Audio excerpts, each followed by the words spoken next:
Yo, what's up? This is your boy Walter Jones, also known as the original Block Ranger, and this is JBox.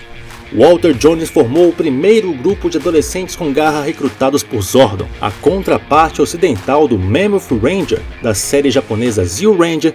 Trouxe as suas habilidades da dança para formar o Zack, o primeiro Power Ranger preto. O ator esteve no Brasil em janeiro de 2020 para participar do evento Rio Matsuri e concedeu essa entrevista ao JBox que você confere agora. O Zack costumava dançar durante as lutas contra os bonecos de massa. Isso foi algum requisito para interpretar o personagem? It was requirement for the character because what they wanted somebody that could create this form of martial arts called hip hop keto. So when I went into the audition, they said, you know, I'm an actor, so that's why I was able to go. And I got there and they said, all right, so can you dance? So I was like, all right. So I danced a little bit, boom, boom, you know, like did my thing. All right, can you do any martial arts? So I did some boxing, some kicks and stuff. And they said, all right, can you do any flips? You know, there's not much space here, but show us what you got. I did a back flip, a back tuck, boom, landed. Hit a pose. They were like, that was really good. Nice, nice. Now, can you put it all together? Okay. Let me see.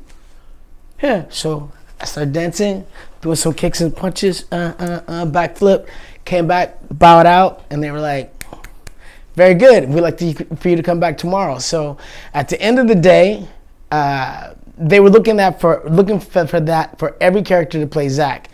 One of the guys, his hip-hop keto style was kind of like Michael Jackson, which is cool, but I don't think it was hip-hop keto, you know. And the other guy, he wasn't really much of a martial artist, so I was the guy. I was the right time, right place, with the right skills.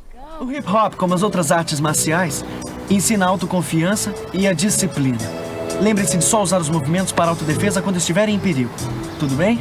Tá. Um dos produtos de maior sucesso dos Power Rangers foram os bonecos que viravam a cabeça. Qual foi a sensação de se ver nas lojas como esse brinquedo que marcou uma geração? You know, when I got this flip head toy, I would walk around the house with it. I would hold it and I was like, it's morphin' time. It's morphin' time. I just thought it was so fun. I'm like, the fact that it had a face that looked like mine. To have an action figure like that is pretty amazing. I grew up as a kid playing with the G.I. Joe, so now I get to play with the Black Ranger, and that was awesome. No meio da segunda temporada, você, Austin St. John e a saudosa Thuy Trank, a Trini, saíram da série. Recentemente ficamos sabendo que seus personagens se tornaram os Omega Rangers nos quadrinhos. O que você achou disso? I love the fact that we are now the Omega Rangers. It is a better ending to our story than us becoming, you know, going to a peace treaty and never coming back. I thought that was a poor way of letting us go from the show, but with the comic books, with Boom Comics and the Omega Rangers, we live on. We become this elite form of Power Rangers, and we go off and we're still fighting the bad guys. And I think that's awesome for us and awesome for the fans. Power Rangers teve um episódio piloto que anos mais tarde foi apresentado por você e Austin St. John, o Jason da série, lá nos Estados Unidos. Como foi revisitar esse momento? You know what, it was actually really cool because Austin and I were roommates, so we lived together. So we had a really close relationship. We're friends. And so we both left the show together at the same time, along with Twee, and we hadn't been back on the show, so it was great to go and give the fans a taste of us again. And then, of course, we had this banter, this energy, so we went back and forth, and it was a lot of fun.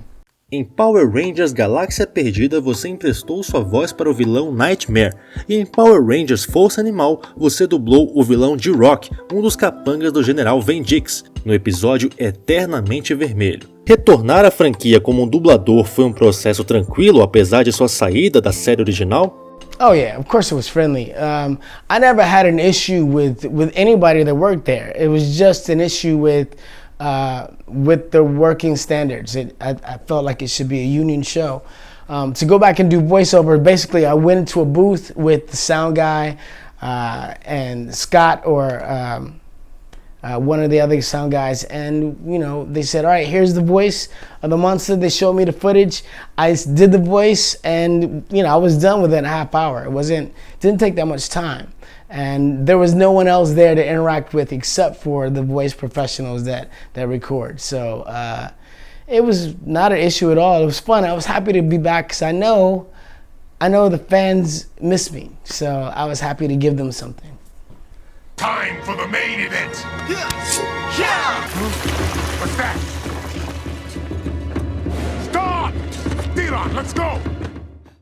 Há alguns anos você conheceu o ator Seijo Umon, que viveu o Ranger Preto original, o Mammoth Ranger, em Zyuranger, durante um evento de cultura pop. Conte-nos um pouco sobre esse momento. You know what? It was surreal, because here is the Black Ranger who started it all. I mean, like, they did everything. They did all the stunts. They worked super hard in Japan. And everything they did, they created, is what we took from. So we emulated them. They were an inspiration to us. And so to meet him and be like, the first Black Ranger, the very first Black Ranger, and then to be the very first Black Ranger in the United States, both with successful shows that have continued to run for over 20 years. It was very cool. It was nice. It was a great moment to be kinship, to be like, look what we did, It was awesome. Foi mexer com os meus amigos, mexeu comigo. Você vai ver agora o poder do mastodonte. Se o Zack fosse usar algum ritmo brasileiro em suas lutas, qual seria e como seria? Any Brazilian rhythm? Oh, come on. It's easy. The answer is capoeira. Of course. It's like that. Gotta get that, Hey.